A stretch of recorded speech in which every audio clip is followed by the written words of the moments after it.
মুসলিম হিসেবে আপনার ঈমান কতটা শক্ত? নিজেই নিজেকে যাচাই করুন মাত্র 5টি প্রশ্নে। 1. প্রচণ্ড আরামের ঘুম থেকে কি আপনি বিছানা ছেড়ে নামাজের জন্য উঠতে পারেন? 2. সামনে হারাম কিছু এলে কি নিজেকে নিয়ন্ত্রণ করে না বলতে পারেন? 3. জীবনে বড় পরীক্ষা এলে কি অভিযোগ না করে ধৈর্য ধরে থাকতে পারেন? 4. যখন চারপাশ গুনাহে ভরপুর তখন কি তাকওয়া দিয়ে নিজেকে রক্ষা করতে পারেন? 5.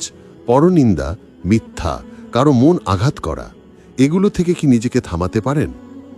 এই 5টা প্রশ্নের উত্তরই আসলে বলে দেয় কার ঈমান কতটা শক্ত আর কোথায় দুর্বলতা আছে। আপনার যে দিকগুলো ভালো সেই জন্য আল্লাহর কাছে শুকর করুন। আর যেখানেই দুর্বলতা দেখেছেন হতাশ হবেন না, কারণ আপনি এখনো বেঁচে আছেন, আপনার শ্বাস প্রশ্বাস এখনো চলছে, আর আল্লাহর দরজা এখনো পুরোপুরি খোলা আপনার জন্য।